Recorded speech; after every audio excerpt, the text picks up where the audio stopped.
Ayushman Bharat scheme के तहत EPFO के पेंशन होल्डर को फायदा देने के लिए लेबर मिनिस्ट्री इस पर चर्चा कर रही है। सूत्रों के मुताबिक लेबर मिनिस्ट्री इस स्कीम का फायदा योग्य सब्सक्राइबर्स को मिले, इसको लेकर हेल्थ मिनिस्ट्री से चर्चा कर रही है। नमस्कार, सभी पेंशन धारकों का स्वागत है। पेंशन धारकों के लिए बहुत ही बड़ी खबर है। जी हां दोस्तों, पेंशन धारक लगातार जिन मांगों को लेकर धरना प्रदर्शन कर रहे थे, रैलियां निकाल रहे थे, मांग कर रहे थे, आखिरकार पूरी हो रही है वो मांगे। उसको लेकर बड़ी खबर निकलकर सामने आ चुकी है। तो दोस्तों, आज के इस वीडियो में मैं आपको 3 मांगे पूरी हो रही है, 3 बड़ी घोषणाएं सरकार के द्वारा की जा चुकी है, इसके बारे में बात करूंगा। और साथ ही मैं 2 बड़े अपडेट आपको दूंगा कि नए अपडेट आप सभी की पेंशन को लेकर क्या आए हैं।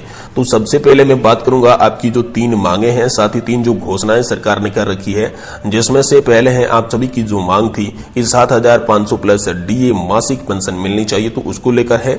वही दोस्तों दूसरी मांग थी कि डीए और जो मेडिकल सुविधा है वो हस्बैंड एंड वाइफ को मिलनी चाहिए, तो इसको लेकर भी सरकार की तरफ से बड़ा ऐलान आ चुका है। साथ ही साथ तीसरी जो मांग है, इन दिनों जिस मांग ने बड़ा जोर पकड़ा हुआ है वो है दोस्तों एनपीएस और ओपीएस की लड़ाई। जी हाँ दोस्तों, देश की अलग अलग राज्यों में एनपीएस और ओपीएस को लेकर बहस छिड़ चुकी है। तो एनपीएस और ओपीएस पर सरकार ने आखिर क्या फैसला दिया है, इसको लेकर भी हम बात करेंगे।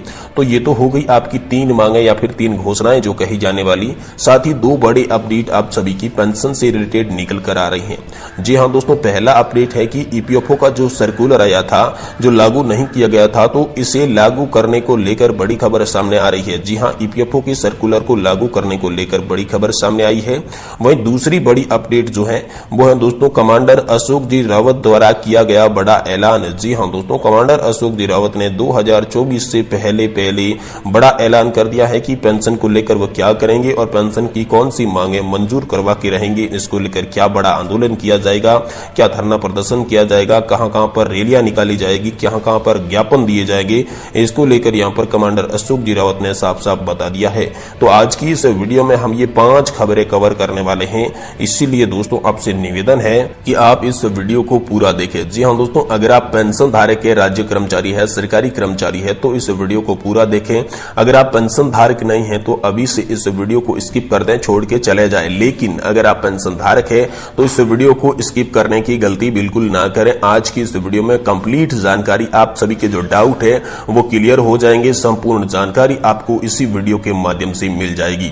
तो चलिए सबसे पहले शुरुआत करते हैं इन खबरों की और आपको एक एक करके सारी खबरें विस्तार से बताती हैं। लेकिन इससे पहले मैं आपको निवेदन करना चाहूंगा कि अगर आप चैनल पर पहली बार आए हैं तो चैनल को आप सब्सक्राइब कर दें और वीडियो को लाइक जरूर करें। दोस्तों तो चलिए जानते हैं सबसे पहले 3 बड़ी घोषणाओं के बारे में। जी हां दोस्तों, 7,500 रुपए मासिक पेंशन को लेकर बड़ी घोषणा। जी हां दोस्तों, आप सभी जानते हैं कि लगातार 6-7 सालों से यहाँ पर 7,500 प्लस डीए को लेकर पेंशन धारक जो है वो लगातार संघर्ष कर रहे हैं। जगह जगह पर धरना प्रदर्शन, जगह जगह पर रैलियां कर रहे हैं। तो 7,500 प्लस डीए की जो मांग है वो दोस्तों बहुत ही बड़ी मांग है। उस मांग ने तूल पकड़ लिया है। मांग को लेकर अलग अलग जगह पर बहस छिड़ चुकी है। राज्यसभा में भी इसकी बात हो रही है, लोकसभा में भी इसकी बात छिड़ चुकी थी। संसद का जो मानसून सत्र चला था, संसद के मानसून सत्र में 7,500 प्लस डीए को बड़ी हवा मिली थी, जिसको लेकर बड़े फैसले होने की उम्मीद थी, लेकिन वो फैसला होते होते रह गया। तो अब यहाँ 7,500 प्लस डीए को लेकर बड़ी खबर निकलकर सामने आ चुकी है। तो बड़ी खबर क्या है, तो दोस्तों सरकार ने कहा है कि 7,500 प्लस डीए पेंशन धारकों की मांगे मंजूर की जाएगी, लेकिन पेंशन धारक की 7,500 प्लस डीए उन पेंशन धारकों को मिलेंगे जिन्होंने इसका कंट्रीब्यूशन 15,000 रुपए की बेसिक सैलरी लिमिट के आधार पर किया है। और साथ ही में उनका जो योगदान सेवा है वो योगदान वैलिड योगदान होना चाहिए, जो कि 7,500 प्लस डीए पाने के क्राइटेरिया के हिसाब से योगदान किसी ने किया है तो उन्हें जरूर 7,500 प्लस डीए दिया जाएगा। लगभग देश की 35 लाख ऐसे पेंशन धारक है जिनकी पेंशन 7,500 प्लस डीए हो जाएगी। जी हां दोस्तों, सरकार ने ऐसा आश्वासन दिया है और ये जो आश्वासन है ये दोस्तों 2024 से पहले लागू किया जाएगा। इस प्रकार का अपडेट सरकार ने जारी किया है। वहीं दोस्तों दूसरी बड़ी खबर है डीए और मेडिकल को लेकर। जी हां दोस्तों, तो आप सभी को पता है कि डीए साल में 2 बार बढ़ाया जाता है। एक बार आपका डीए बढ़कर यहां पर 42% हो चुका है और दूसरी बार आपका 4% डीए बढ़ाया जाएगा, जिसे बढ़ाकर 46% किया जाएगा। जी हाँ दोस्तों, अब आप सभी को 46% डीए मिलेगा, लेकिन 46% डीए कब से मिलेगा, इसके लिए अभी तक कोई ऐलान नहीं किया गया है। डीए बढ़ाने के लिए सेंट्रल बोर्ड ऑफ ट्रस्टीज की मीटिंग जो होने वाली है वो दोस्तों इसी माह के एंड तक हो जाएगी, ऐसा यहां पर सरकार ने आदेश दिया है। और सीबीटी ही ब्याज दरों पर फैसला करना हो गया या फिर डीए बढ़ाना हो गया, इसके बारे में फैसला करती है। अब आपकी मांग आती है कि मेडिकल सुविधा, जी हां दोस्तों, पेंशन धारक और पेंशन धारक की पत्नी को मेडिकल सुविधा, चिकित्सा सुविधा मुफ्त में कैसे मिले, कितनी मिलेगी, ये इसके बारे में बड़ी जानकारी आई है। क्योंकि दोस्तों मेडिकल सुविधा इन दिनों बहुत ही खास हो जाती है। बुजुर्ग पेंशन धारकों को मेडिकल की बहुत ही आवश्यकता पड़ती है बुढ़ापे के कारण।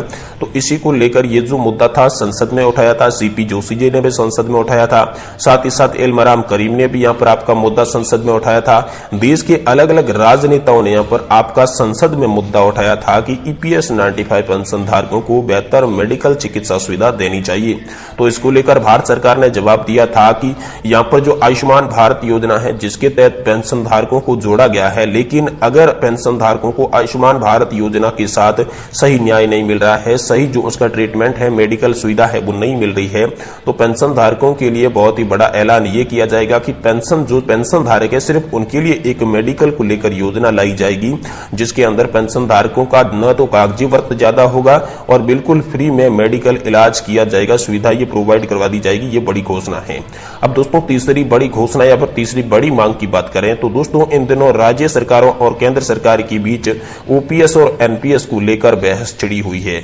जी हां दोस्तों, विपक्षी सरकार, विपक्षी दल जो है वो लगातार ओपीएस को लागू कर रहे हैं, जिसमें 5 राज्यों में यहां पर लागू हो चुकी है। साथ ही साथ जो एनपीएस के अंदर है बीजेपी, वो है बीजेपी यानी कोई जो सत्ताधारी पक्ष है, जो केंद्र सरकार है, वो एनपीएस के अंदर ही संशोधन करने की बात कर रही है, एनपीएस को ही सुधारने की बात कर रही है, न कि ओपीएस को लागू करने की।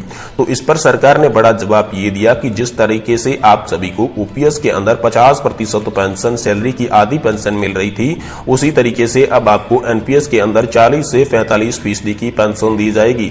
यानी कि दोस्तों केंद्र सरकार ने एनपीएस को खत्म नहीं किया है, ओपीएस को लागू नहीं किया है, लेकिन यहां पर ओपीएस के जो कुछ गुण थे, ओपीएस की कुछ बातें थी जो एनपीएस के अंदर शामिल की है, और एनपीएस के अंदर भी गारंटीकृत पेंशन देने पर यहां पर जोर दिया गया है। तो ये बड़ी खबर आप सभी के लिए, बड़ी राहत की खबर दिखाई दे रही है।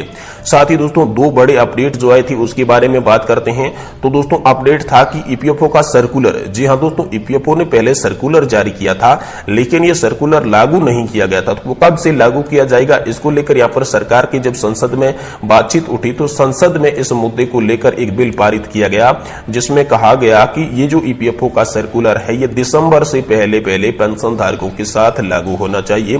पेंशन धारकों को इसी सर्कुलर के आधार पर दिसंबर से पहले पेंशन मिलनी चाहिए।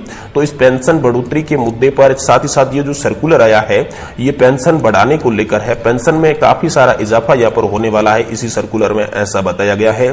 साथ ही कमांडर अशोक जी रावत ने क्या बड़ा ऐलान किया, ये दूसरा बड़ा अपडेट है। तो दूसरी बड़ी अपडेट की बात करें कि कमांडर अशोक जी रावत ने पहले दिल्ली के जंतर मंतर पर जब आंदोलन किया था तो उससे सरकार के जहन में यह मुद्दा आया, संसद के मानसून सत्र के अंदर इनकी मांगे उठी, लेकिन अब एक बार फिर से यहां पर कमांडर अशोक जी रावत ने ऐलान किया है कि सितंबर एंड तक सरकार अगर मांगे मंजूर नहीं करती है तो देश में बड़ा आंदोलन किया जाएगा, क्योंकि सरकार को यहां पर लेटर कमांडर अशोक जी रावत के द्वारा लिख दिया गया है, जिसमें सितंबर अंत होने तक का यहां पर समय दिया गया है। अगर सितंबर एंड तक सरकार किसी भी मांग को मंजूर नहीं करती है तो फिर देश में एक बार फिर से बड़ा आंदोलन किया जाएगा। साथ ही साथ कमांडर अशोक जी रावत ने बताया कि पेंशन धारकों का जो मुख्य संगठन बनेगा वो बनेगा 2024 के चुनाव में। अगर बीजेपी की सरकार पेंशन धारकों की मांगों को मंजूर नहीं करती है तो 2024 के चुनाव में पेंशन धारक है जो एक ही थीम पर वोट देंगे कि जो पेंशन का काम करेगा उसी को हम वोट देंगे, जो पेंशन का काम करेगा वही देश में राज करेगा। इसी थीम को लेकर यहां पर कमांडर अशोक जी रावत आगे बढ़ रहे हैं। उन्होंने कहा कि 2024 के चुनाव में हमें ताकत दिखानी होगी।